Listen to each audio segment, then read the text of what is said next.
5 seconds here. Let's get live on everything.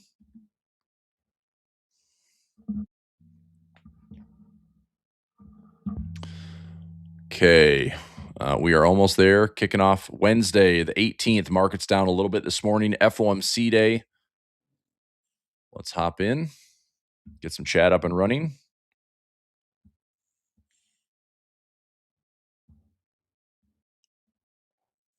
Okay. All right. We're live on Zoom, live on YouTube, live on Facebook, live on LinkedIn, live on Twitter or X. Let me get the screen share up and running. Okay. Chat's open. Morning, Deanna. Chat's open for everybody. Chat's open on YouTube as well. Okay, daily profit plan. Let's get started. A couple things. Nice win yesterday. Had a full winner on daily profit play. Those bear call spreads worked out nicely. I didn't get filled on anything else. I was trying to catch some lows. Didn't have enough volatility. Prices were pretty quiet for the day. It really was just that early pop, and it just slowly faded back down. Didn't fill the gap. Still stayed positive for the day, but a nice result. I updated the expected move box to 53.6. That is this morning's reading on my Tasty trade. Somebody give me the reading on Thinkorswim. I can go grab it right here, or if it's lower, tell me. Who's got Thinkorswim handy? Look at SPX for the day. What's the plus minus on Thinkorswim? Okay. Moto, what's happening? Made some beautiful profits. Good stuff. 54.6 on Thinkorswim. It's higher. Man, the back and forth. The back and forth between Tasty and Thinkorswim. Who called it best? All right, we'll take the higher of the two. It is a Fed day. VIX is going up, by the way. We had like 21 VIX. Now it's up to 23 and change. We'll keep an eye on this one. I think I did some calculations around 22.75 just a few minutes ago. Let's take a look at SPX. Option chain, plus minus 54.8. Okay, 54.8, which means I will adjust my expected box move to 54.8.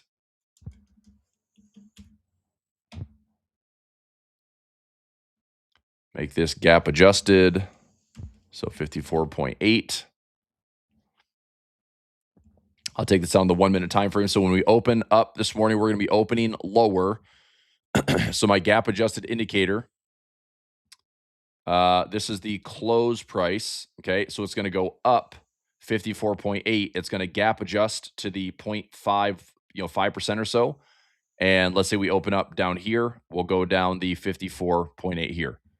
So we'll have, some type of box this way, give ourselves a little bit more wiggle room and see if that's kind of safe for the day. Gamma readings are pretty interesting. Initially, they were much higher. Much higher. I mean, are we really going to see a Fed spark the bullishness today to get to 67.90 or 6800 today? I mean, if they're going to do it, they got to do it from a 0.5% hole, because we're going to start down today. Make sure I'm not missing anything gap-wise in futures. We had a gap yesterday, but not this morning. So that's what I missed yesterday on that gap. I thought we were going to have a huge gap, 4%, 1.5, but I missed this that gap yesterday because all the future stuff got rolled out to June. So that gap, but again, we filled it in 23-hour market, and we're right back to where we started. So is this a spot to start? I mean, honestly, this might be a good spot to start from if the market's going to work its way up, but I don't know. I don't think this is not the type of day that I want to take a bunch of chances. We have a VIX that was around 21.5 this morning. Now it's up to 23.46. Keep an eye on it. It's still elevated VIX. It's still elevated VIX. Elevated VIX. All right. Zoom isn't on. It is on. Should be on. Everyone's good on Zoom, right? I'm only showing like 12 people in Zoom. I'm showing a lot of people on YouTube. Yeah, I'm pushing. I'm seeing comments. So, yep, I will put Zoom and YouTube is open. I'm pushing it on everything right now.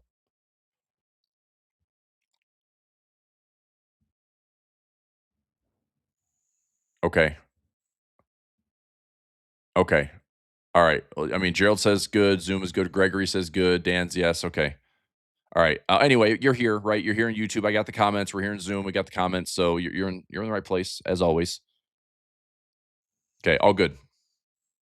Yeah. I'm curious. I mean, usually we have like 300 people in Zoom, so I get it if the link was being weird. All right, but you're here on YouTube. That's why we run both. Have a backup plan. Kind of like trading. All right. So slightly higher VIX. Little prep this morning. Expected move box. If you like the indicator, you can get it for $20. Send me an email, chrispulverpub@gmail.com. 54.8. I'm taking the higher of the two. That is the Thinkorswim this morning. Tasty was 53.6. Thinkorswim is 54.8. We haven't had a move outside of my expected box here for quite some time. And I'm not saying that it's going to happen. If anything can open up the floodgates of volatility, it would be a day like the Fed day, FOMC, where a lot of volatility is going to be stuck and coiled until 2 p.m. So we had hotter inflation this morning. That was one thing that was interesting to read. Here's your economic calendar. Um, we've been seeing a lot of this. 8:30 a.m. news came out, forecasted. Let's just go year over year. This is what I pay attention to. Year over year core PPI, producer price index. Revision was 3.6 down to 3.5. Forecasted 3.7, came in 3.9. Higher than forecast. Okay. Year over year headline PPI 2.9, forecasted 2.9, came in 3.4. Another pretty high reading. Now, that's one wrinkle to the inflation story. Obviously, right now, what we're seeing with higher oil prices. Let's go to, what was I going to look for? Trueflation, which I have right here.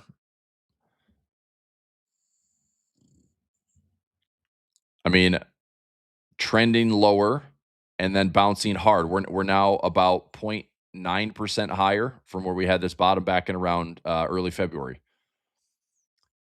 I mean, again, the data that we see from CPI, PPI, PCE, I would say the trend lower is done.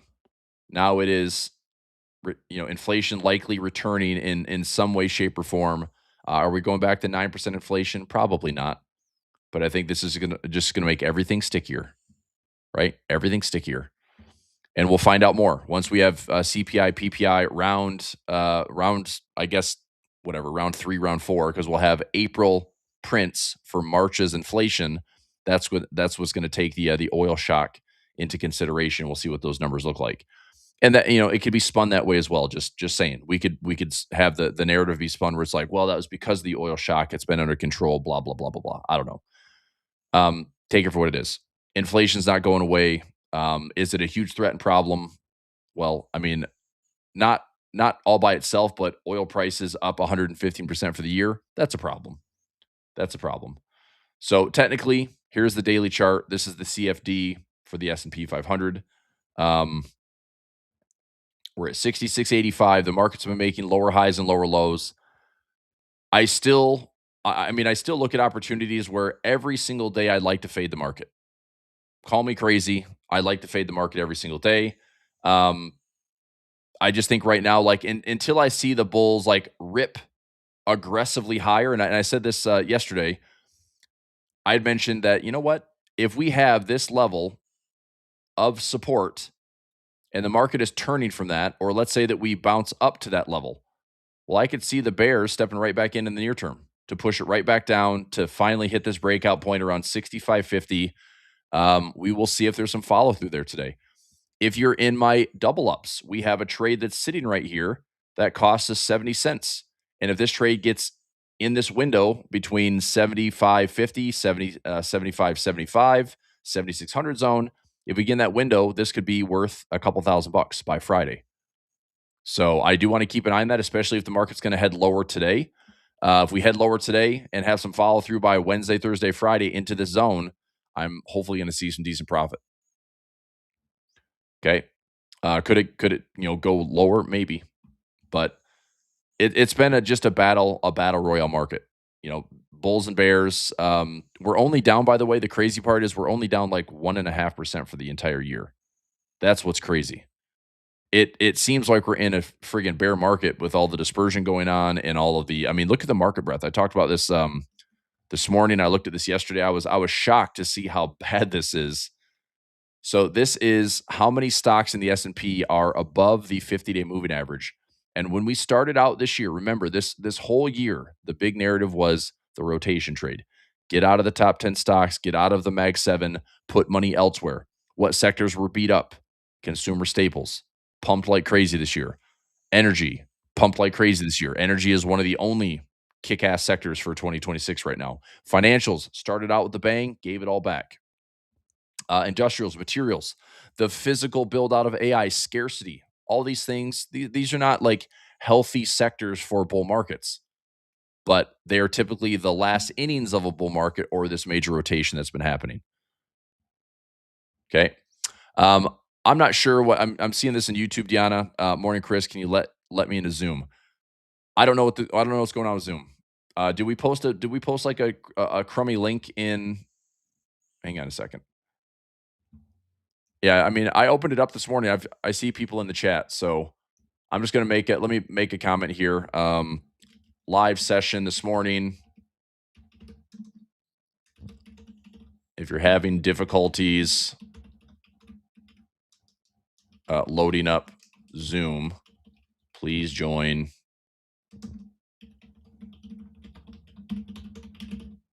There. Just jump onto my YouTube channel. Okay, just jump onto YouTube. You can watch it on your phone, watch it on TV, watch it on a computer. You can jump into the chat. So anyway, you know how to find me. All right, market breadth. How many stocks above the 50-day moving average in the S&P? Only 34%. What I was going to say is when we started out this year with this major rotation, we still had over 60% of stocks. 60% of stocks in the S&P above the 50-day moving average. That's a pretty good sign for a strong bull market. That has deteriorated in a big way, substantially, right? So now we are at 33.5% of stocks above the 50-day, which means 66% of stocks are below the 50-day moving average. That is correction territory. Doesn't mean bear market, means correction. You pair that with the 50-50 split of how many stocks are above the 200-day moving average, which is typically a very strong, if it's above the 200, it's a buy zone. If it's below the 200, it's a sell zone. We are right on the cusp. 50% of stocks. That's a lot of stocks that could tip us over into a sell zone. Maybe hold the line and get us back into a buy zone. I don't know what's going to happen yet. Right? So I'm just saying market breadth is deteriorated aggressively in 2026. And that either is one, people are waiting on the sidelines, hoping for better signals, staying into bigger cash positions, trying to avoid some of this chop and volatility. And this could be from money manager side. This could be from institutional side. This could be from retail side. I don't know. But it does seem like we have like a very light volume in the market right now. I mean, day to day, it's been pretty chill. I mean, yesterday, gapped up, markets did next to nothing. You know, the market, I'm ballparking this, but the market was only down about 23 points for the entire day. The day before that was a gap up, and the market essentially finished flat for the day within a couple of points. This one, you know, sold off, but still didn't get through the expected move, which is what we want. Same thing here, you know, gap lower, still contained on the gap lower. You know, very quiet. So I go back to this. We say the saying all the time. Implied volatility is typically showing greater than realized volatility. Expected move is typically showing greater than actual move. This is good for us. This is what we trade. This is what we benefit from. So this morning, VIX up to, you know, short-term highs around 23 and change. I do want to keep an eye on this today. So we have a recent high here on 23.86. Let's crunch the numbers. 23.86. So potentially about a 1.5% move. Okay, let me get this over here. I've got we have a contractor coming this morning that I don't want to miss his message. So let me put this front and center. Don't fall over on me.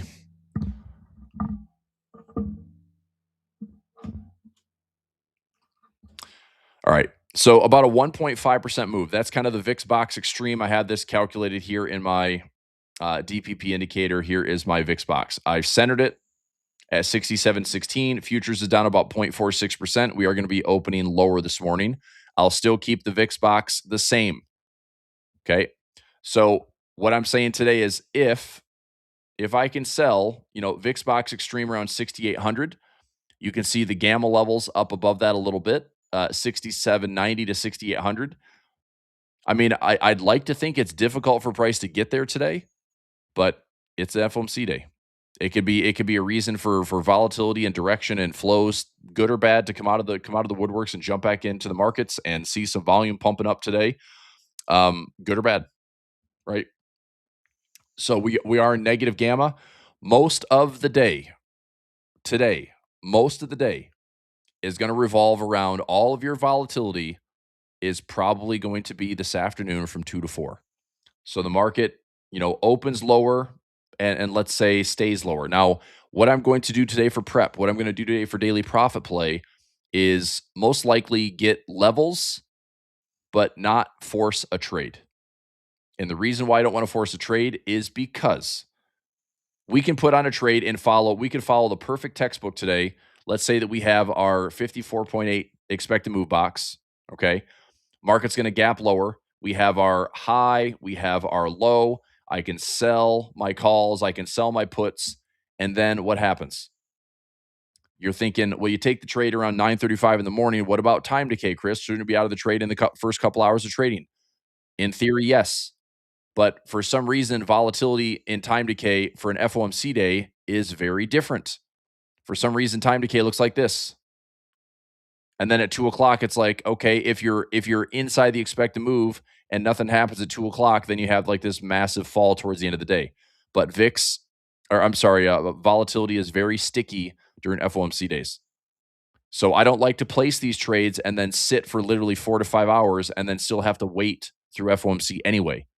So today is one of those days where I will prep, I will plan, I'll have my levels, I want to watch. I think the market will still stay within the expected move because it typically does, but we might not see any dramatic movement until this afternoon. Okay. So what I'd like to do this morning is let's find out where that expected move low is and that expected move high. Set a couple of chart alarms on that area and maybe look at could we play a bounce later in the day for a better credit. Could I do a 1-to-1 today? And that way I risk a little bit less instead of putting out the typical like I'm risking 400 to make 100. I'm risking 900 or 800 to make a couple hundred. I don't want to place that trade with no payment on time decay until after 2 o'clock today. So 2 p.m. rate decision is expected to be a pause. Nothing's going to happen on the Fed today. Jerome Powell's comments, maybe the market cares, maybe it doesn't. He's on his last couple of months here as Fed chair, and then it rolls over into worse, and we'll see what the market treats it like. Okay, but we'll have a plan, levels to watch. I'll be back this afternoon for FOMC. Today is Wednesday, so I've got a busy day. I did a morning session, got this session. I've got another segment at 11:30 a.m. I'll be back live at 1. I'll be on for closing playbook and build a trade with Nate and Kane at 3:30. So it's going to be a busy day. But obviously from 2 to 4, that's where all the magic's going to happen anyway. So we'll see what price gives us. Okay. All right, good stuff there. Deanna grabbed a little scalp on some NASDAQ futures. Nice. So staying low until FOMC. Yeah, I'm just going to get the levels prepped and ready. What I might look to do, and I don't know. This is, I mean, since it's after 2 p.m., let's talk about a couple of those like low risk, high reward trades. Okay, so we're going to open in a couple minutes. We'll get our levels. We'll get our expected box to print. This is the higher of the two between Thinkorswim Tasty, 54.8. Couple ways to position ourselves. I don't know. I'd be interested to see if this trade works. So I'll give you the hypothetical. We'll get the real numbers here in a moment. But let's say that the gap lower, which is around 0.35% now. I'm going to ballpark this. So from close down about 0.35% puts us right there. Okay, so that's going to be roughly our open. We take the previous day's close, go up around 54, almost 55 points. That's roughly going to be our top. Okay, 67.71. We take the gap lower plus the 54. Let's go 55 here. 54.8. I'll just go 55. It's pretty close.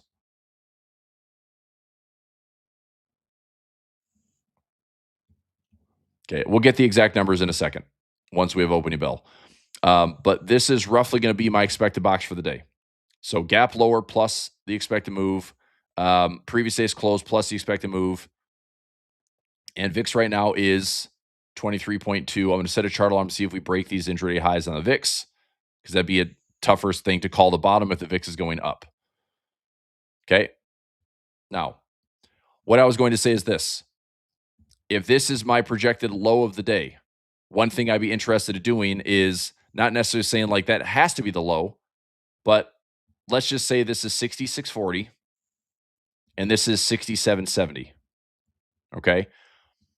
One trade I would consider looking at today is if price is going to find this level and bounce, or find this level and reject. There's a pretty nice way to set these trades up later in the day that offers us lower, not low, but like lower risk, higher reward.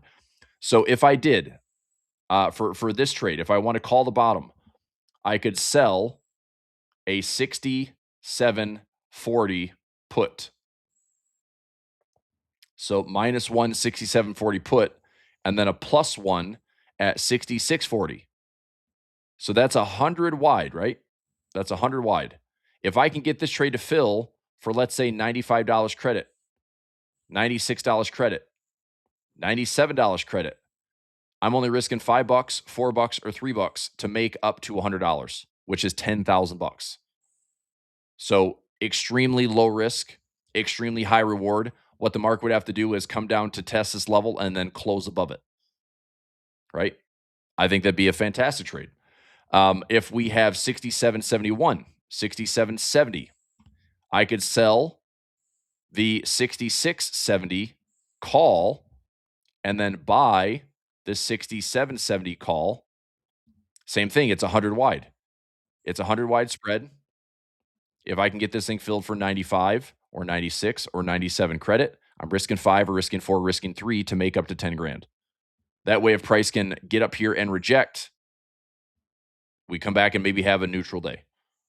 But if we can get a low risk, high reward setup and the market can stay inside that expected move, that's a very, that's a very decent trade, in my opinion.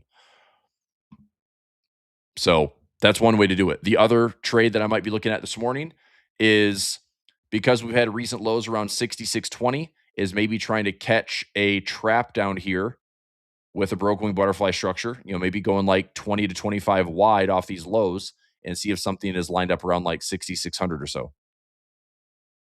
Okay, so we'll talk through it. We got plenty of time. We'll be live here until, I don't know, probably 10:30, 10:45, maybe 11 o'clock.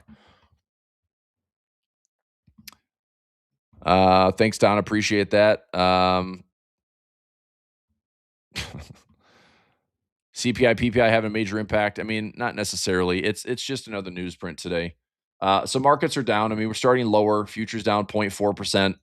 Here's our reading. So market is gapping lower like we thought. We're down to 6,700. Let's take a look at some levels this morning. So I have my VIX box. VIX hasn't broken out to 2391, 23.91 divided by 16, about a 1.5% move. That'd kind of be the extreme of the day so far. When does that change? If the VIX goes higher, that calculation changes. Okay. If the VIX goes to 25, 26, 27, you've got to take into consideration the higher VIX calculation, which means your low is going to have to be adjusted lower. Okay. All right. But right now we're hanging out at 23 and change. So again, I love the fact there's going to be volatility today. The issue is you can follow a textbook daily profit play trade and see we're not going to get the love that we typically get. Like right now, if I just did a, iron butterfly, I'd love to take that trade because we have little to no movement, but it's such sticky volatility that I don't get the payout that I want. So I'm not going to force a trade. Let's talk about our levels. We have our expected move box here around 67.70, almost six. I'm just going to round it up, 6771. Okay, because we have 6770.88. With the gap adjusted, we have a low around 6636. Okay, 6636 with the gap because we had a gap adjusted. So 6636, I'll go a little bit lower here, and 6671. So if you're going to write that down, take a screenshot, obviously get your own expected move box. You can get it. Send me an email, chrispulverpub@gmail.com. So 6771 and 6636.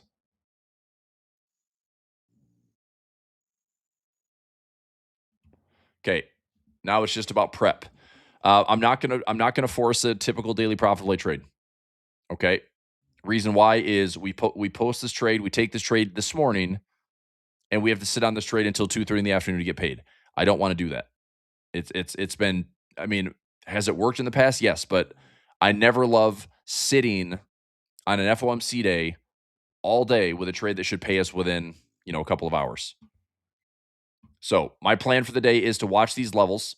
I think I'm going to try to catch something a little bit more in like the 6,600 zone. Remember with the VIX today, 23 and change, about a 1.5% move. If we opened up, let's find opening price. If the VIX doesn't go higher and we have about a 1.5% extreme on the day, we open here. 1.5% puts us around 65.91. Well, I can build a trade there. So here's a pending order. If I go 18th, okay. Could I go 66.20? I'll go 15 by 95 or 10 by 90. That gives me a 20 wide profit trap. Okay, so I'm going to go 20 wide and then 25 wide for a broken wing structure. Right now, this trade is 45 cents debit. I'm not interested in this trade at a 35, 40 cents debit. I'm interested in this trade in any type of credit. Okay, I'm going to try to go after a $1 credit. I don't think this is going to fill. It's not going to fill.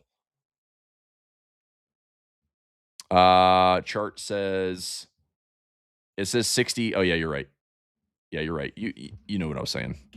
67.71, 66.36, top and bottom. Okay, so if I build this trade out right here, this would be, risking 400 to make 100. But most importantly for me is if I can get any credit on this trade, it offers up a $2,000 profit trap.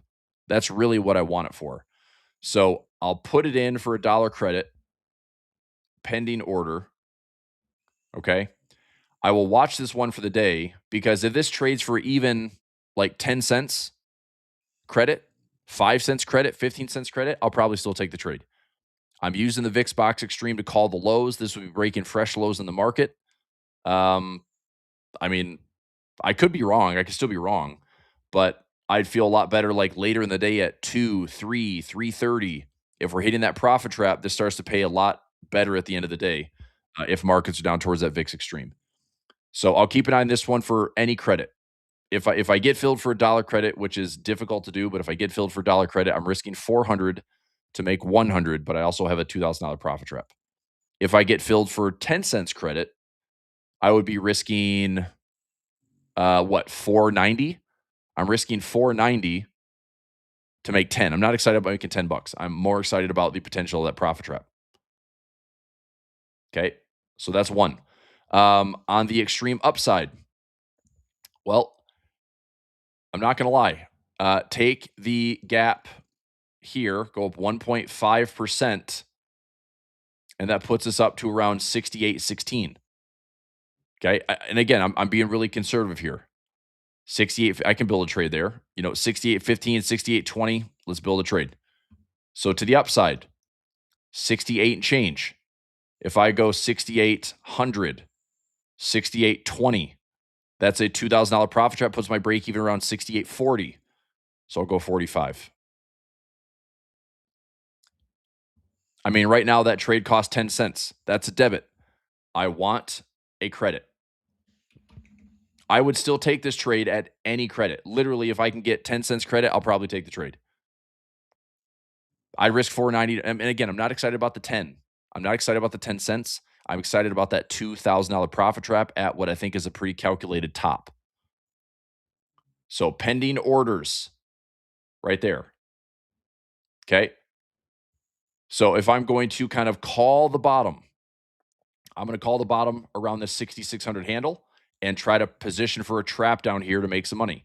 If I'm going to call the top, I'm going to use my gamma levels. If that call side for me, that would be break even 68.40. We'd have to go. We have to hit through positive gamma all the way into these 70, 80 resistance zones, all the way to 25. That's my top gamma of the day. 8 ATR percentages is probably way up there. We'd have to have a 150% ATR. Yeah, for us to be to have a threat today, we have to have 150% ATR, which I think is going to be pretty difficult to do.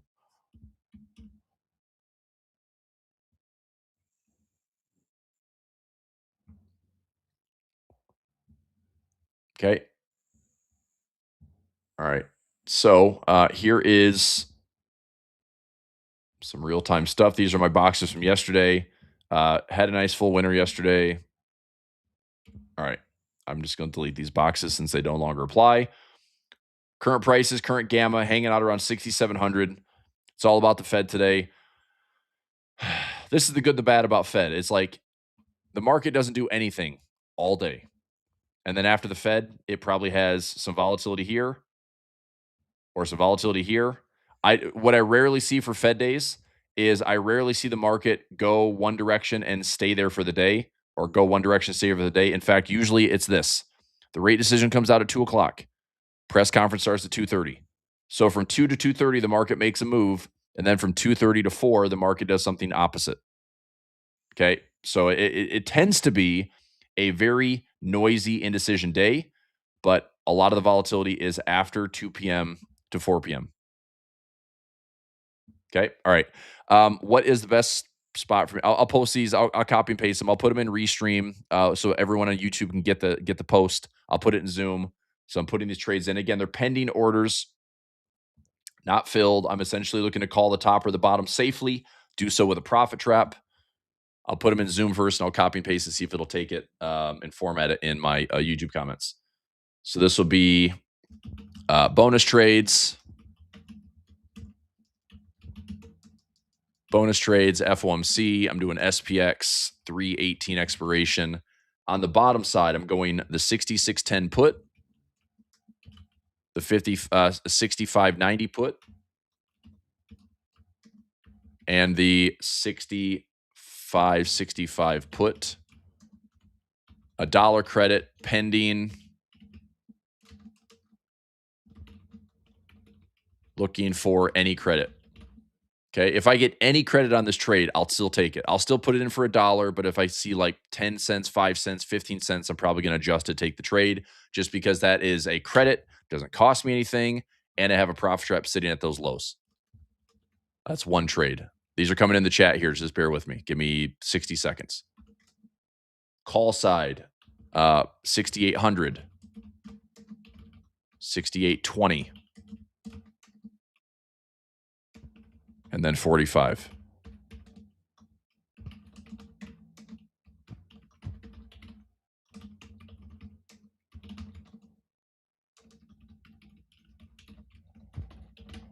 Okay. It's in the chat for everybody in Zoom. See if this will take and format it. Let me see how this looks like. All right. It's a little messier. It's a little messier on YouTube. If you're in my Telegram, let me just post it in Telegram. Oh boy. Yeah, so anyway, let me just type this up in Telegram. It'll be a little easier to read. Okay, so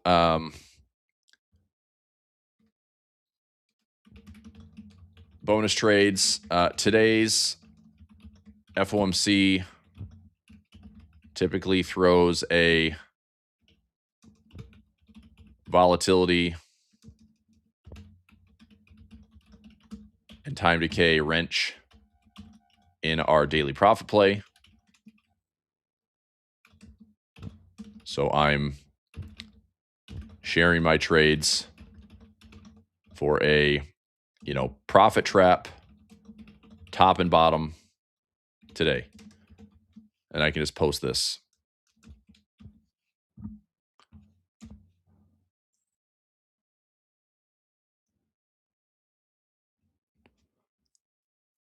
Okay. That way it's a little bit easier to read in Telegram. It's in Zoom. It's a little messier in the way it's formatting. It looks like it's formatted kind of weird in the YouTube comments or chat, but hopefully you can see it clearly here in Telegram. So SPX 318 expiration. So these are broken wing butterflies. The way this trade is going to work is I have a 6610, 6590. That is a debit spread. That's 20 wide. And then I do a 6590 by 65. That is 25 wide. That's a credit spread. I'm trying to get that trade financed in any way, shape, or form for credit. So if this fills at $1, which it probably won't, but if it shows $1, that means I'm risking 4 to make 1. Okay. But that $1 profit is pretty high probability. The profit trap is what I'm the most interested in to make money on this trade. It offers up to a $2,000 profit trap. Okay. And it is below the recent lows that we've seen. We had lows at 66.36. We had lows at 66.24. My break even price on this would be down to 65.70. That'd be my break even. Okay. Again, are these trades 100% guaranteed safe? No. The market could fall further and I could lose, but it's defined risk. Okay. So I'll keep an eye on this. Like I said, on the put side right now, if this offers any credit, I'm probably going to take it. If the call side offers any credit, I'm probably going to take it. If I adjust these trades and I take 10 cents credit, 15 cents credit, I'll change it in Telegram. Okay. And that way I'm going to be sitting and watching these for the day. But I'm not taking a trade this morning because even if I do everything right and the market goes nowhere, time doesn't pay us the same way on FOMC days. And that's frustrating. So I'm just going to stay out of the way for right now. Okay. The other trade I wanted to look at was, as we mentioned earlier, now that we have our highs and lows, 67.71 to the top side or 66.36 to the downside. Now, let's look at some gamma. I mean, what's crazy is I don't have anything down here. Let's look at Gex Live for SPX. We're going to be in negative gamma today. I do have a 6600. That's a pretty big level today. Look at this. This is today's reading. I'm sorry. That was out to Friday. My bad. So today, we have 6700, big level. We have lighter levels to the upside.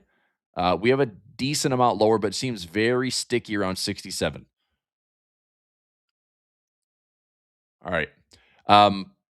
This is like a big bold play. I don't know if it's going to be low risk necessarily, but if I did like an iron fly, so if I could pull more premium, like right there, I mean, we're expecting to move is 4. If I did 50 points, that'd be 45 and 67 by 66.50. I mean, this is a 2-to-1 trade.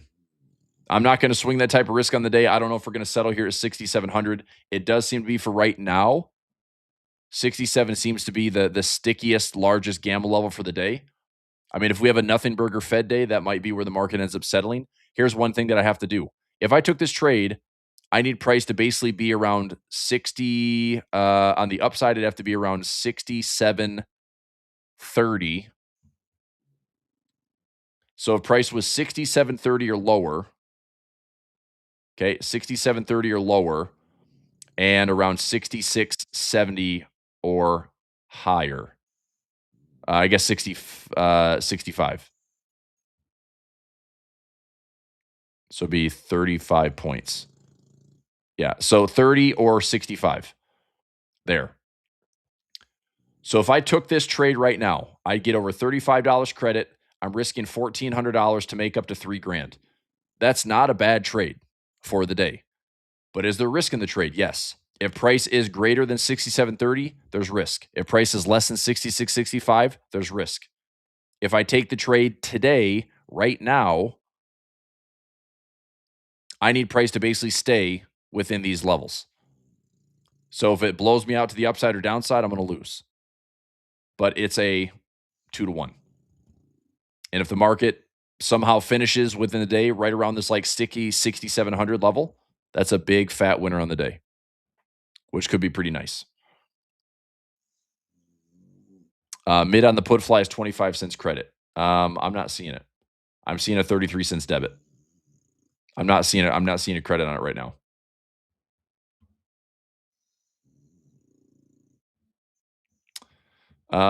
So that was, I went 50. I mean, I could tighten this up a little bit if I went 40, 55. So that'd be what this is 40 wide and 40 wide. I'm risking 940 to make it's like that's a pretty good trade. That's almost 3 to 1. But again, it tightens it up a little bit. I mean, I need price to be within about $30. So 66.25 down to about 66.70. This is the type of risk we put on almost every single day. So, do I mind the trade? I mean, it'd be fun to take it on a paper account. I don't mind the trade. Is this the safest way to trade FOMC? Not really. But setting up for like a 3 to 1 is not a bad trade. If we have like a zero direction FOMC day, this is a huge winner. So I like it enough, but I'm probably not going to take the trade. Just because it's like you never know. FOMC is such a wild card. It could be an excuse for the market to move. But if I had, if I had no care in the world, then I would just do this. I'd go 50 wide,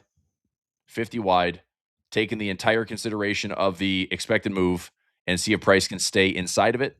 As long as I can get $35 on this trade,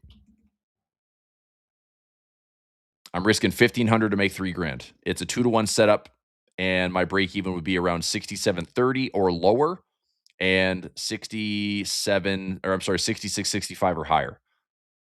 So, I mean, you have like a 60 to 70 point range to be right. It's not a bad trade. Okay. Where's the risk? If it's above 67.45, above, 67.45, or it's below 66.50, there's risk.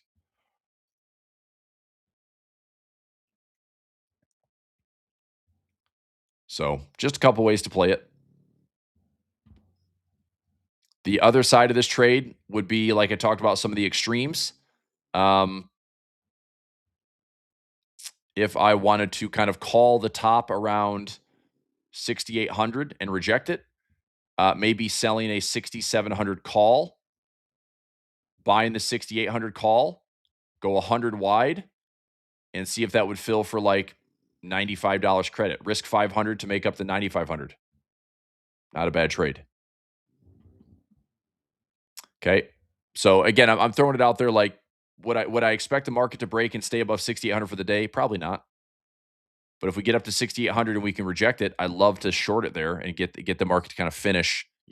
Let's say it hits 68 and then falls. Be a great sell trade. Let's say that it hits the lows around 66.20 or the lows around 6,600 and then it bounces into the end of the day. Well, I could sell the 6,700 put, 6,600 put. It's 100 wide. Try to get the trade for $95 credit. If it hits 66 and bounces into the close, as long as you cover a $5 spread, you're getting paid. So just some thoughts.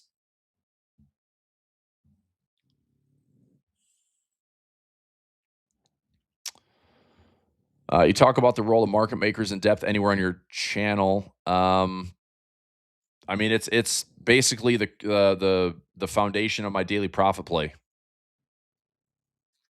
So, I mean, in that service, I mean, there's lots of education on how we use the expected moves. The elevator pitch is this: market makers have been doing this stuff for 50 plus years, right? Options were created in 1973. Index options created in 1981.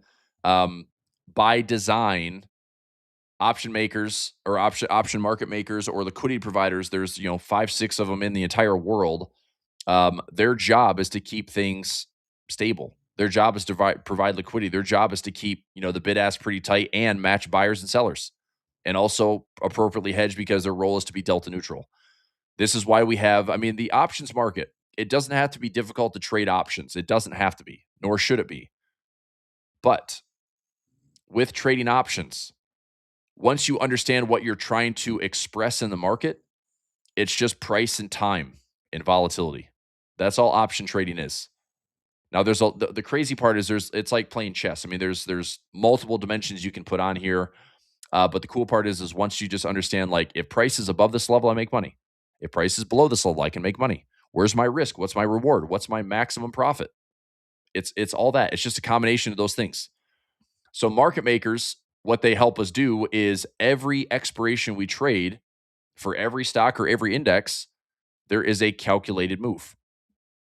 Indexes are far more efficient than individual stocks. Okay, are individual stocks efficient? Sure. But they have much more of the outlier potential than an index does. It's very rare that an index is an outlier, which is what I run an entire service around. Daily Profit Play is a service that capitalizes on that phenomenon that most of our trades are efficient. Yesterday's Daily Profit Play, we had a winner. I didn't update the tracker, but let me put that in here. We had our combo bear call spread for $1.55. Somebody got filled for $2 and change. That was a full winner yesterday. I don't remember what the strikes were. Let me find it. I think it was like 67.75 or so. Yep, 67.85. All right, so let me update that tracker.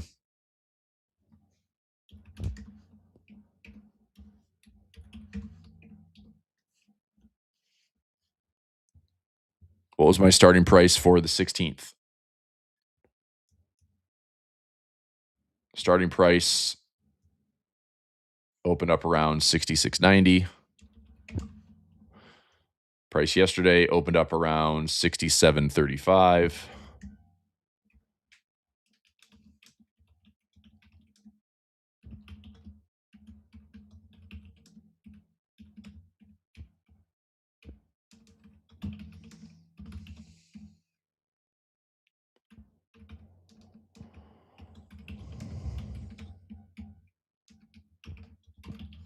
Okay.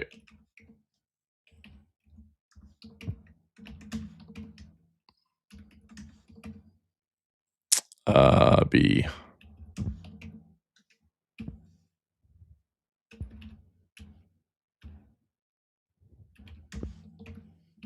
Okay, tracker updated. Go back to the comment here. So again, indexes way more efficient than individual stocks. You can look at this on any option chain, any index. So SPX, SPY, right? XSP, which is the micro version of the SPX. It's index related cash settled. All of these expirations, all of these plus or minuses, this is the broker and the market makers with their math behind the scenes of calculating out the expected move. Indexes are far more efficient. Okay, indexes are far more efficient than the individual stocks. But when you talk about NVIDIA, crazy efficient. Why? It's one of the highest traded stocks, liquidity wise and volume wise, out there. I mean, it's top 3, top 5 every single week with flows. Anyway, it's their job. And so when you take price, that's where the asset is trading at. You take time, that's how long you're going out in this trade. All the calculations for the expected move, there's probability cones, and then you take volatility on top of that. Well, volatility directly correlates in the S&P 500, right? And individual stocks, this happened during the crash of 1987. Individual stocks at that point started getting their own calculations because everything in the Black-Scholes model was so efficient that you're getting these breaking points all over the place in individual stocks. And so they started to give individual like IV ranks or individual implied volatility for stocks and not just the index. Okay. But if you look at something like NVIDIA, here's just a ballpark, right? If you go out 30 days on NVIDIA, 30 days in NVIDIA says the market makers are looking at about a $13.3 move, either up or down. So we're trading at 182. That puts our expected move up to about 195 or down to about 179. I'm sorry, 169. So plus or minus 13 points, right? You go out on the SPY, go out 30 days. 30 days in the SPY, you have a plus minus of 29.18. So we're trading at 668. Let's just round up the 30 points. We have a SPY around 698. Okay. Or we have a SPY around 638, give or take. There's a lot of positioning around these expected moves. And the goal of market makers is to not have to sit here and be forced to hedge. Now they do. If things are all one-sided, they're going to blow through that top or blow through that bottom, they will hedge. They will buy the appropriate, calls or buy the appropriate puts to be delta neutral. Because what they're doing is they're typically just selling premium at these levels. There's a very famous leg of it's an arm of JP Morgan, it's their investment arm. There's a JP Morgan collar trade, and this happens every quarter. So literally January 1st of 2026, it's anywhere between about a 10 to 15 delta, and it's a quarterly sell call and a quarterly sell put. And that creates lots and lots of order flows and hedging around those levels. Most of the time, those levels are respected and not breached.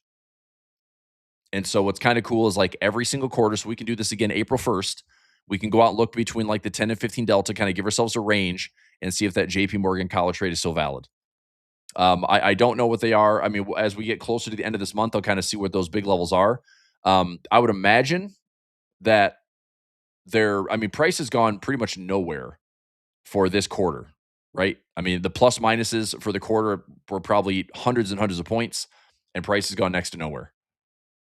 So, by the way, real quick, I'm gonna have some fun today. Let me see. I'm gonna take a stab. Let me see if this will work.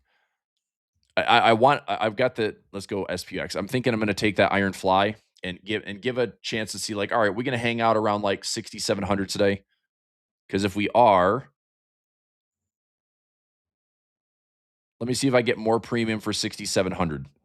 If I go 50 wide and 50 wide, I get 32. If I go here, I get 35.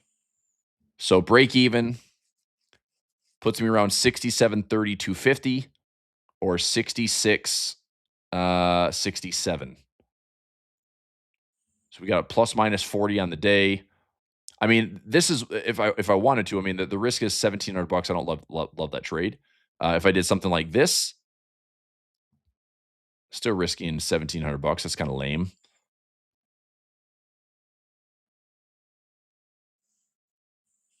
Let's see, 90. All right. Well, for a second there, I thought I had a good trade.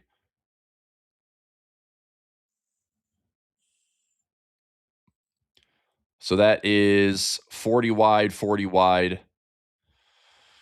I guess I should have taken the trade with a $1,500 to $3K profit.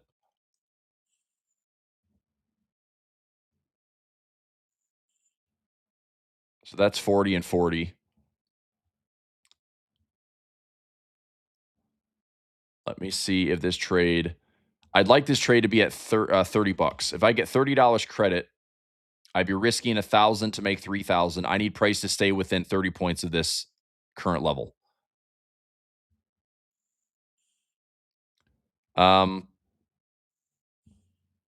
Let's do this. I'm going to set this thing at like $35.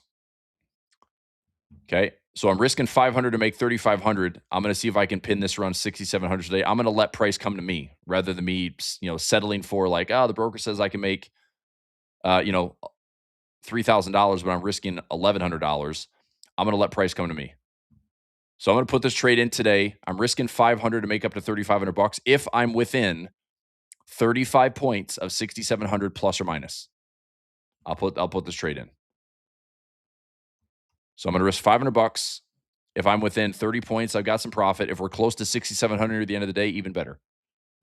So $35 credit, not filled. It's currently trading at $28.50 credit. I'm gonna risk about $700 less than what this trade offers up this morning. Okay, so I'll put that trade in. Okay, pending order. Optional if you want to take it. This is an iron butterfly. So I sold the 6,700 call. I sold the 6,700 put. So both at the monies. And then I'm going 40 wide on the call side. So 67.40 is a buy, and then 66.60 is a buy. I'm putting in a $35 credit because that changes my risk profile from risking about $11.50 to now risking only $500. So you can see down here, okay, I'm risking 500 to make 3,500 if it gets filled at $35 credit. How do I get filled at $35 credit? I probably have to see price go down a little bit or go up a little bit. So this is out of the money, which makes this credit come in higher. Okay, pending order. I'll keep an eye on this one for the day. So now I have a top, I have a bottom, I have a middle, and we'll see what happens. Have I seen any credit yet for the bonus trade? Let me check. Right now, the put side, no, and the call side, no. Not yet. I mean, has price moved anywhere? Not really. Price is stuck within about a 7-point range right now.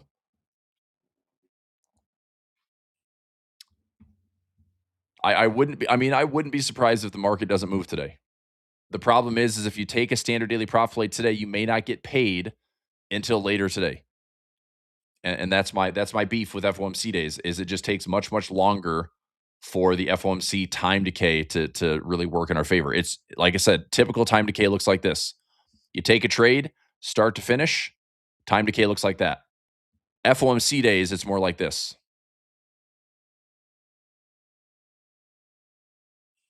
And then it drops off hard at the end.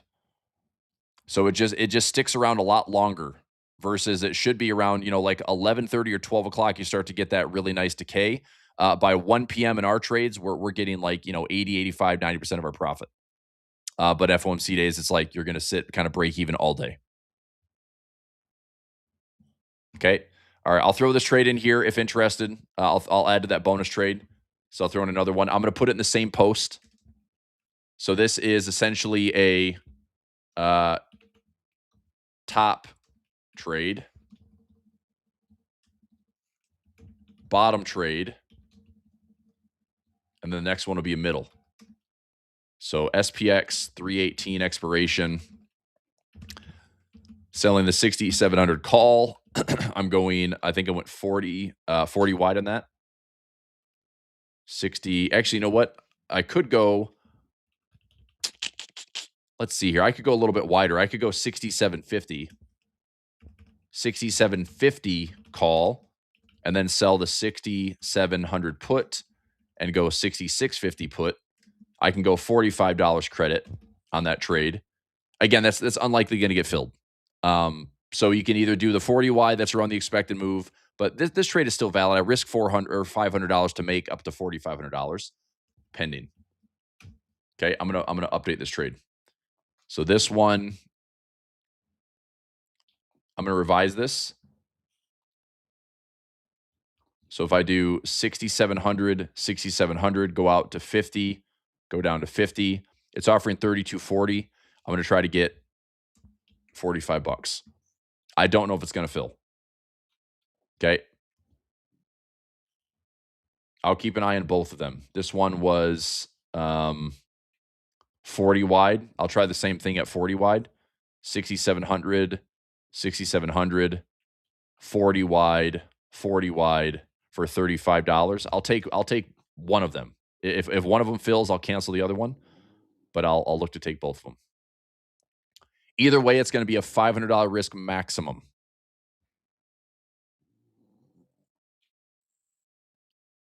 Okay.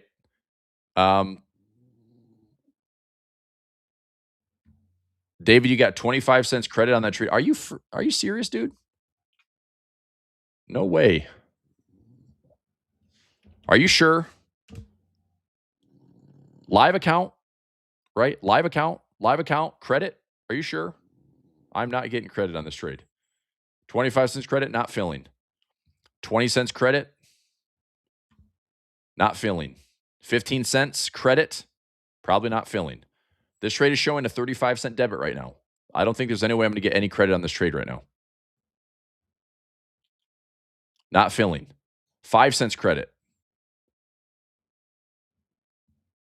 Not filling. So yeah, it's not getting filled for any credit. If you got 25 cents credit, dude, I don't know how. You're literally getting like a 75-cent better fill than I would.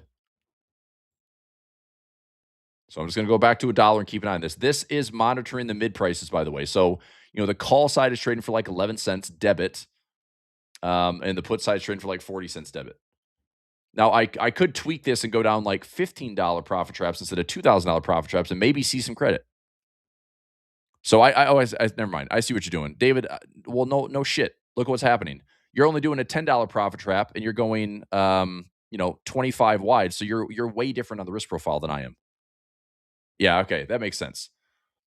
All right, so you're going 6,600 by 6,590 by 65. Well, sure, you're pulling in quite a bit more risk than I am, right? So now you're risking 1,500. It's like, yeah, you can get credit on this. That makes sense. Like, it's fine. You want to get some credit? It's credit. Your risk is a lot higher than mine if you're wrong. But the probability of being wrong is 2%. So I still like the trade. Like, yeah, it's not a bad trade. So let me see here. If I went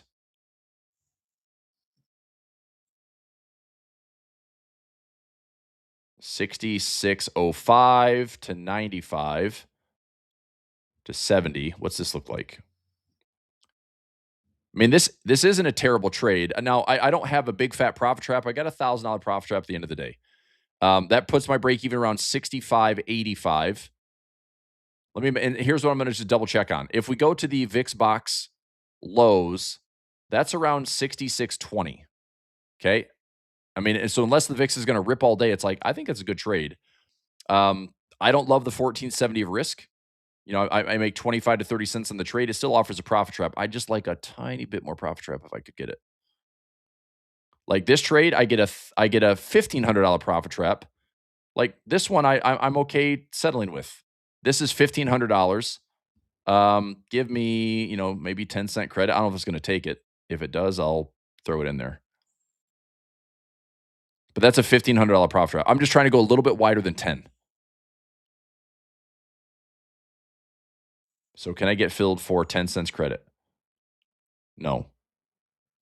And if I put it at 5 cents after fees, it's essentially worth zero. All I have is a free profit trap. So I'm going to cancel that trade.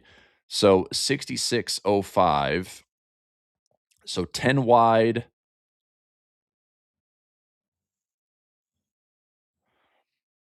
I mean, like I said, $1,000 profit trap, high probability, 98% chance of profit on this trade. I like it. Could I get 35 to 40 cents for it? Sure, but I'm risking, $2,000 on this trade. Now I'm risking less, get about 30 to 35 cents. It's not a bad trade. Am I overlapping if I do this trade? I'm not overlapping, which is kind of nice. I've got a $1,000 profit trap. I'd still be risking. I mean, if we make fresh lows and we breach 6,600, there's some risk in the trade late in the day. But even through my VIX box, unless the VIX is going to rip to like 27, 28, 29 today, I don't think this will put me in a lot of trouble.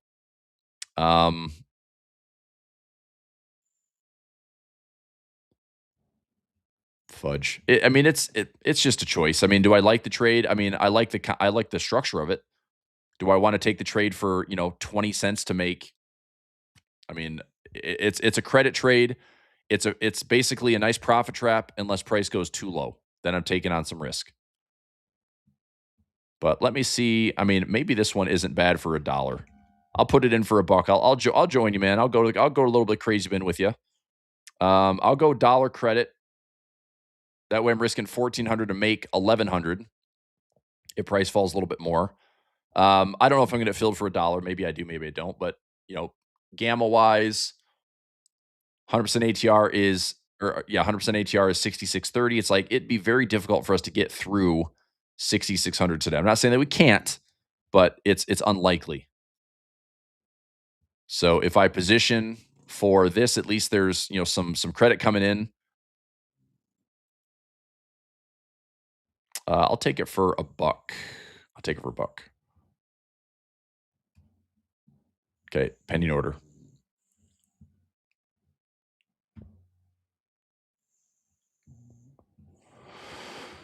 How do you deal with the down days? You just step away for a bit.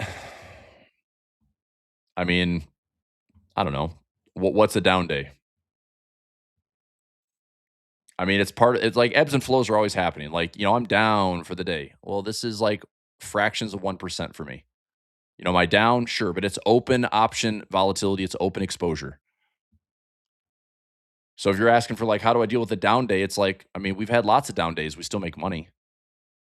My goal is just to keep taking good trades. Every trade I've taken, it's like there's a reason, there's a why, there's probability behind it. I just accept that I'm gonna make more winning trades than I make losing trades. You know, what I don't do often is I don't take huge trades hardly ever. I have to really, really love something, whether it's a stock, gold or silver, an index. I mean, I've got to love where I'm at position wise. Like I rarely get those alignments. I would say this. I talked about the market breadth this morning.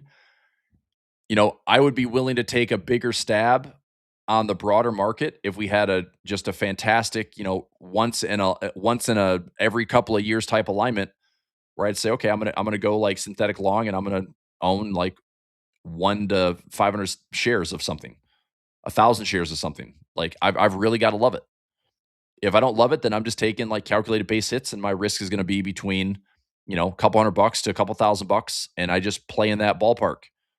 Base hits, base hits, base hits, and I just trust that I can make more winning trades than losing trades. Okay. All right. Now, all right, this trade I just posted is a little bit different. I'm seeing like credits around 30 to 40 cents right now. See if we can get this trade for like 50 cents. I don't mind taking this thing for 50. We're going to drop a little bit. So I've got a penny for $1. Take it for 50. Let me see if this, I'm still watching this put side. This is still trading for like freaking 30 cents debit. This is 50 cents now. Can I get a 50 cents credit on this one? Probably not, but I'll try. All right, we're trading at least around 50 cents right now. So if price is going to fall, I mean, again, I don't know if it's going to happen, but if price falls towards these gamma levels, we should have a chance to get this thing filled for $1. See if I can take this for 45. I'm putting a little skin in the game if I get filled at 45. I'm taking it's a decent risk. If I put this trade in, I'm risking 14.55 to make, basically it's a 45-cent winner, but it's the profit trap of $1,000 that I'm kind of interested in. It's going to be close. Put this back up to 50 cents.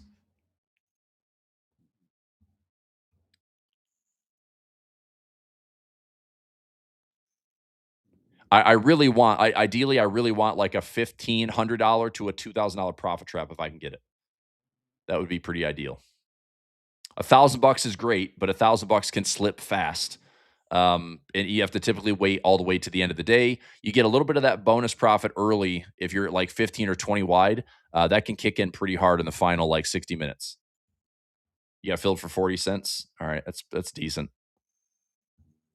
Okay, let's try. I'll try 40 with you. All right, you might have gotten filled right on that last couple of minutes when we had the low around 66.81. All right, I'm going to put it back to 50 cents.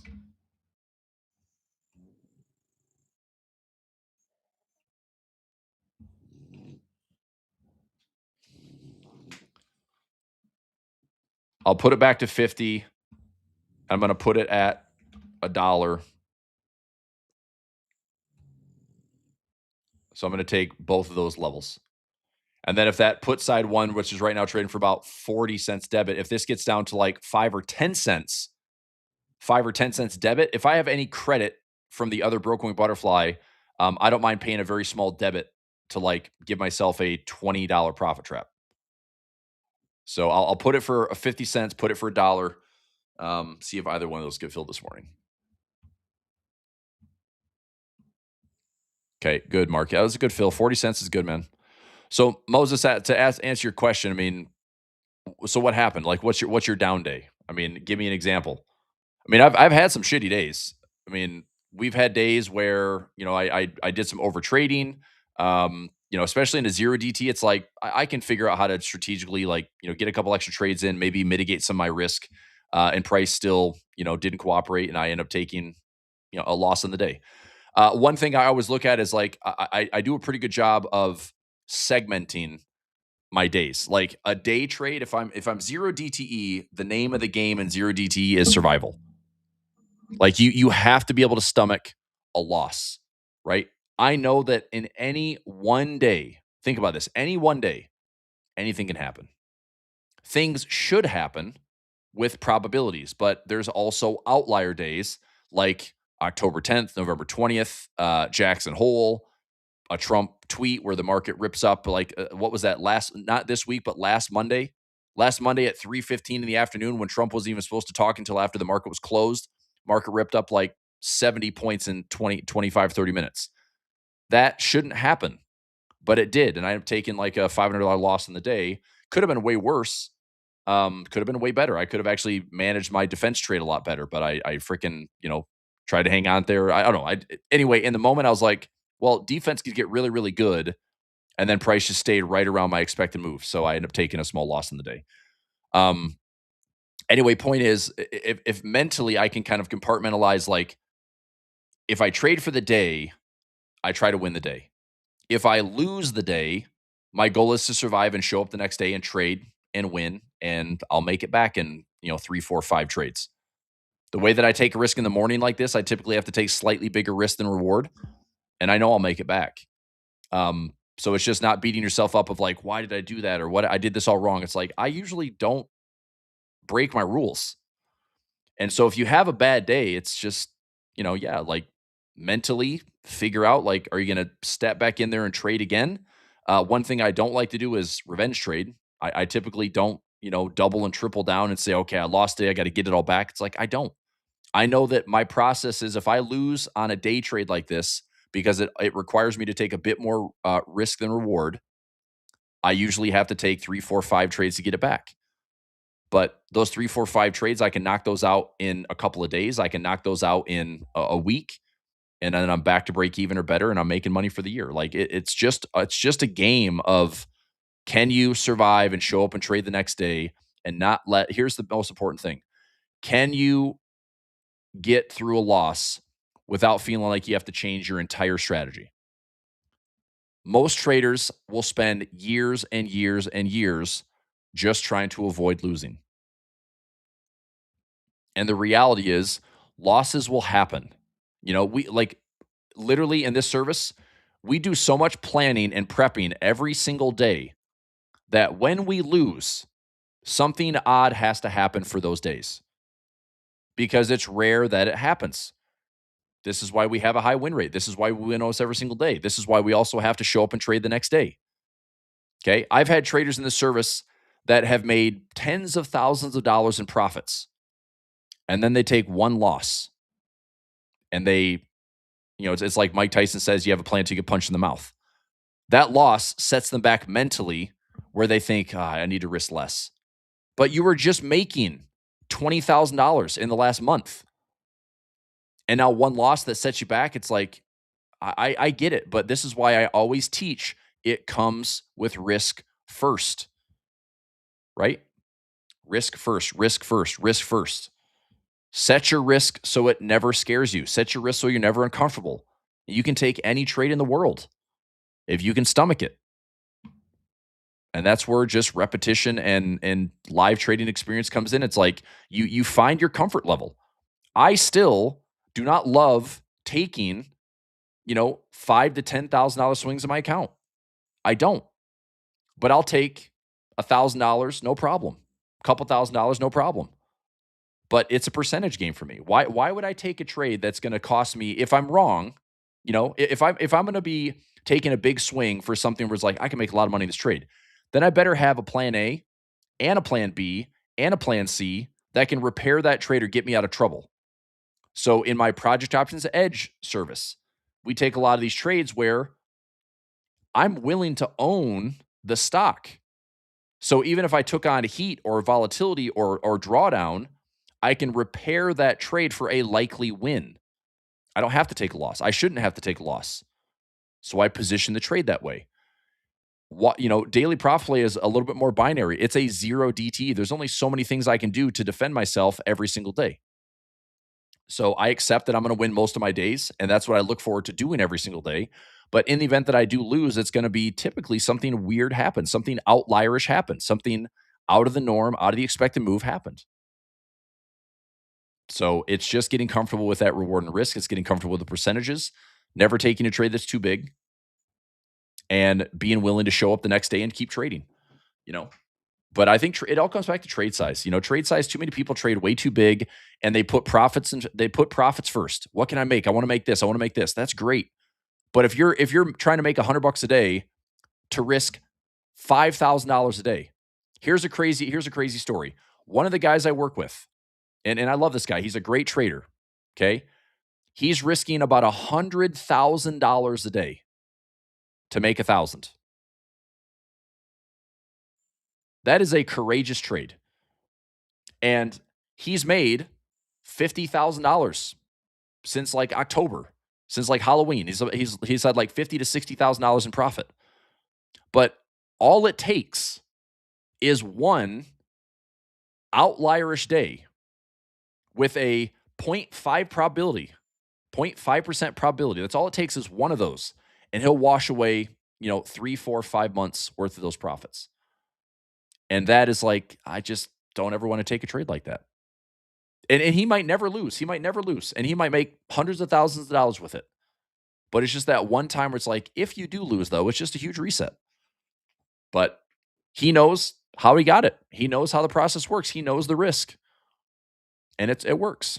But I just don't like that, one bad day can set you back months and months and months of good trading. This is also why, how many of you know Tasty Trade?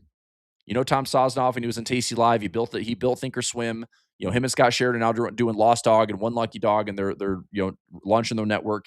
But they've been with Tasty Trade for like 13, 14 years. One of my favorite platforms, great broker, and just he is a huge advocate for trade small, trade often, right? If you read one of their best-selling books is Julia Spina, who works with Tasty. The Unlucky Investor's Guide to Option Trading. Great book, a lot of math. The bread and butter trade at Tasty is a 16 delta naked strangle. 16 delta naked strangle. Here's the exact, you can see it in the book. You can see it on Tasty Live. They talk about it all the time. A 16 delta naked strangle is this. You go out 45 days. So days to expiration. You're doing a SPY. Okay, because usually buy power wise, like SPY, buy power, you can do this on XSP as well. XSP is doable. XSP is actually a very good alternative because you can have this be cash settled. It also takes a lot less buying power than it does SPX. Anyway, you go 16 delta, so you sell a 16 delta call, and you sell a 16 delta put, and you pull in. You're looking for, I'm trying to think. Whatever the credit offers, ideally you're trying to get 20 plus VIX, and you can take this trade and the likelihood of profit is very high. But you collect credit and then manage at 21 DTE. Like clockwork. So typically this type of trade, this style, will give you somewhere between like 25 to 50% max profit winners. But it is, it just got filled at 50 cents, by the way. Undefined risk, which means outlier moves cause a lot of trouble. So there is absolutely nothing wrong with this trade. The only issue that comes with this is when you have, let's say you do this all the time. You love this trade, right? You're making money, and all of a sudden we have Liberation Day 2025. And this naked call, naked put, the undefined risk sets you back thousands and thousands of dollars. Okay? Most traders don't have the patience, don't have the discipline, don't have the courage to ride these trades out and try to mechanically adjust them, which is why I always say when options trading, you can have a plan A. I want you to have a plan B. a plan C, and a plan D. A is what should happen most of the time. B is what could happen, as a way to fix your trade. I'm really A and B is important. And point is, undefined risk. This is what I see everyone's P&L look like. You make a bunch of money. You're super happy with the strategy. I'm making so much money. I love it. I love it. And then one outlier type event, which is going to happen. You know that something's going to happen. You know how many traders this year were trading strangles on oil? They damn near blew up their accounts, right? Oil has been in a tight range for probably 6 months. So all it takes is one move like this where oil's up 115%. You can't survive that trade. You have to roll, and try to now probably traders have taken a 45-day strangle out, 360 days, and they're just trying to repair it. And now they're going to sit and hope that oil is contained. And they're going to get lucky if they do, but it's like now you're putting all of your eggs in that basket to just fix a bad trade. What I'm saying is undefined risk can be incredibly lucrative until an outlier type event will mess you up. And I see traders do this for months and months and months. One outlier event essentially resets them, but you know how to make the money. So rather than giving up on the strategy, you got to get back in there and do it again. And you'll survive it because this is such a rarity to happen. You know how you got there, right? So anyway, point is, I don't like to take undefined risk trades unless I have a backup plan. And so this to me is not an easy trade to have backup plans because you're going to spend a lot of time fixing bad trades on the rare occasion that a bad thing happens. And the same thing is true on the upside. Gold, traders that were strangling gold and it was going nothing but straight up. It's like you're getting busted up on that trade. Well, now maybe it's getting fixed a little bit, but any type of outlierish move will absolutely make your life miserable. So I just don't like those type of days. I don't want to take that type of risk. So I'd rather define the risk, pull in a little bit less credit and premium, which makes my P&L curve a little bit slower to grow. But, this would be my undefined risk. And then an outlier day is just like a little down day. But I keep trading. It's slow and steady, but it's like my P&L is just much tighter. And then mentally, you're just able to absorb that loss, no problem, because it's risk defined.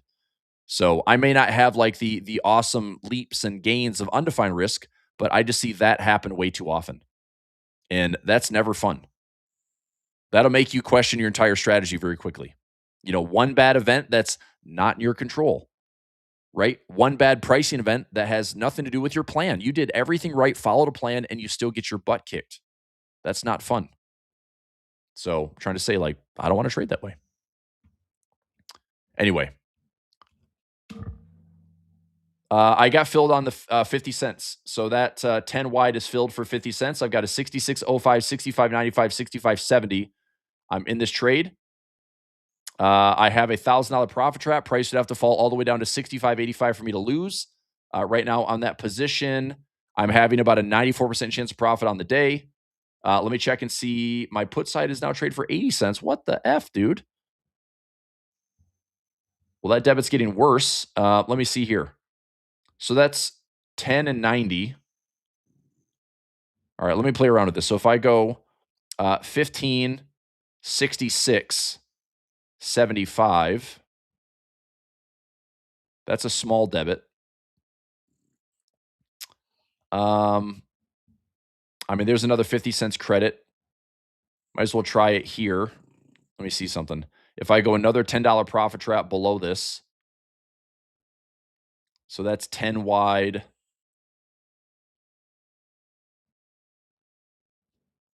Okay, let me try to get this one in for, try this one here. So maybe a 20. This is another $1,000 profit trap. Let me try 25 cents on this one. Make sure these aren't overlapping. I don't think I'm going to get that initial trade filled. Let me try to get 20.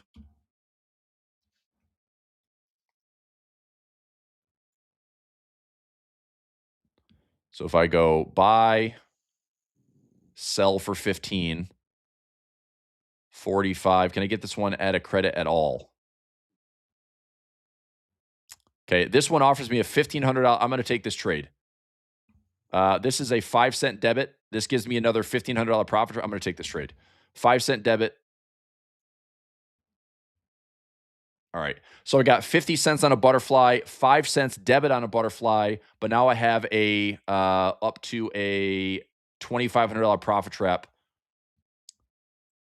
We go to working here. This 6610, 6590 is most likely not going to be filling for a credit today. I'm going to cancel that trade. And then I'm going to look at this overlap pending puts at $1. I'll cancel this trade. All right. So now on the put side, here's what I have. I have a 6605 by 6595. That's 2 contracts. And that spacing is 6570. So this is one of my butterfly trades. This one filled at 50 cents. So this trade you're seeing on the screen filled for 50 cents credit. So I'm risking 1450. Okay, I'm risking 1450 to make 50. But if price is down here at let's say 6600, I do have a potential profit trap there up to a $10 profit trap. So later in the day, this could be, very exciting to have late in the day if price is going to fall down towards like 6,600. That's an if. All right. So that's one trade. The other trade I just took is I moved my strikes a little bit lower. So delete, delete, delete. I bought the 90, I sold the 75, and I bought the 45. That trade got filled for a 5-cent debit. Okay. So it's a 5-cent debit, which means that my 2 combined trades for the butterflies are going to net me around $45. If price is greater than 6605 today, I'm going to keep $45 profit. I'm not that excited about $45 profit. Okay. But it's a safe way to trade FOMC. If the market starts falling lower in the day, that profit trap might kick in if we get closer to those lows of last week, which are around 6620, 25, maybe 6600. So the most important thing for me right now is I know my break even. My break even price is 6585, and my break even price is 6560.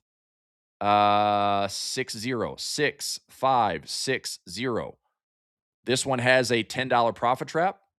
This one has a $1,500 profit trap. So if price is greater than these levels today, I'm going to make some money on the day. If price is going to be testing these levels, I might be able to chew into some of these profit traps and maybe see a couple $100 of profit. Okay. 67.45, 67.20, 67.35 is getting close to getting filled. What is that one, David? 67.45, 67.20. What trade is that? 67? 331s? Oh, is that an engineered option? What trade is that? That doesn't sound familiar for me. Bonus trades. So that is a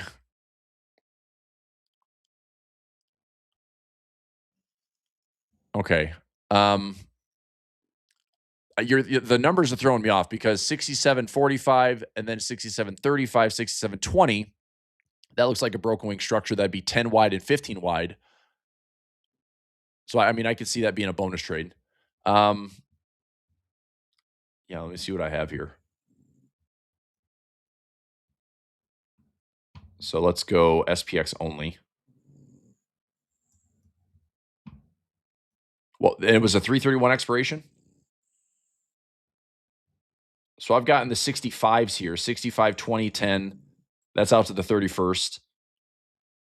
I mean, that's a good looking trade. That's a 10 wide profit trap. It's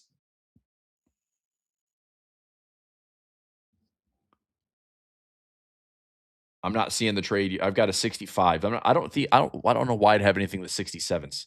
You sure it's 67s?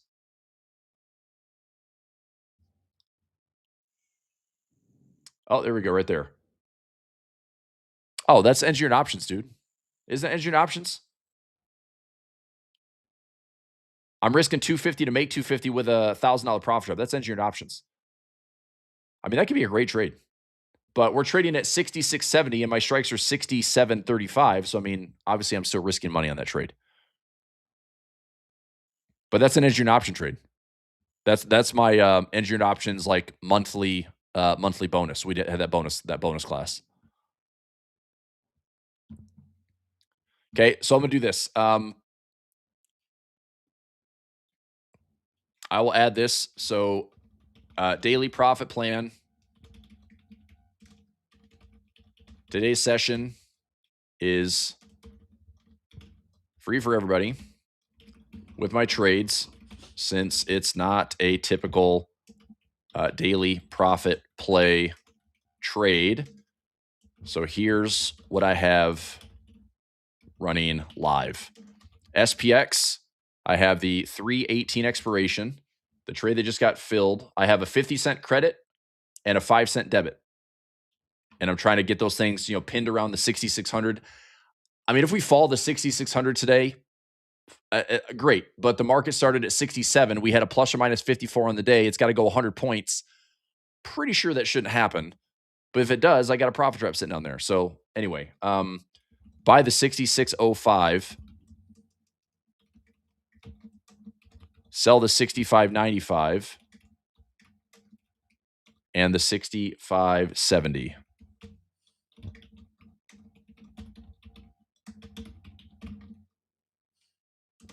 Okay, so I am risking 1450 max risk. If SPX is less than 6570, I have a $10 profit trap. If SPX is 6595, end of day, break even price would be 10 wide, so 6584.50. No risk unless SPX is lower. So as long as price stays above 6584.50, I don't have any risk on the trade. Now there's going to be some drawdown and stuff because of the open volatility, but that's where my price would have to be lower than for me to take on any risk. Next trade, 3/18 expiration. I bought the 6590 put, 6575 put, and 6545 put. 5-cent debit. Okay, so this one has, that one also has some risk on it. I'm risking 1505 because it was a debit. So 1505 max risk. If SPX is less than 6545, which very low probability of that happening, but I still want to know the risk. $15 profit trap. If SPX is 6575, end of day. And a break-even price would be 75 minus 15, so 6560.05. No risk unless SPX is lower. So net on the day, I'm not excited about making 45 cents. Okay? I'm not excited about making 45 cents. But if price is going to come down and threaten, let's say 66.30, 66.20, 66.10, maybe 6600, and this happens later in the day, this could be a pretty good result. Okay? So I accept the risk. If I lose today, I'm going to get blown out to the downside and the market's going to have to drop. Let's check the numbers here. 65.95, what's that for a sell-off? 65.95 from yesterday's close, 65.95, 65.95, we'd have to drop 1.8% today. Is it possible? Sure. Is it probable? No. So that's one of my break evens. The other one was 68.65. Or I'm sorry, 65.65. There. So we'd have to drop anywhere between 1.8% and 2.2% for me to take a loss on the day. So again, could it happen? Sure. Market dumps 3% today. I'm toast. I'm getting my butt kicked. Okay. Unlikely though. So I got a couple profit traps in there. One thing that might be interesting to do would be maybe some cheap insurance. So with my break even around 95, maybe something like this, like 60 to 95. That'd be 35 wide and then 25 here. I'm just curious what this cost me. Cost me $1 for that debit. Okay, I don't want to take that trade for defense. This trade, debit, little defense there for like 34. I mean, again, I'm not trying to give this, that's 20 wide, 20 wide. I mean, I've got some defense there for, I don't know. I'm gonna hold off on the defense because all I'm gonna do is like chew into more of my potential like 45 cents. So let me just hang out for right now. I mean, Gamma is lining up. There's a pretty thick put wall here around like 66.50 to 66.35. Take a look at the expected move for the day, right? I mean, down here towards 66.35. Yeah, I mean, that lines up pretty nicely. Get a decent amount of support around that like 40 and 30 handle. So does it hold here and then push back up? I mean, hang on one second. Crap. I think I've got maintenance guy showing up. Give me 1 second. I hate to cut the session off like this, but I've got to go show this guy what's up. Let's do this.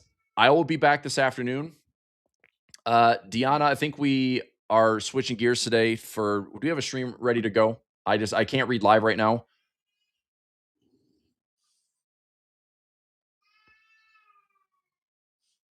Live later in the day. Okay, what time?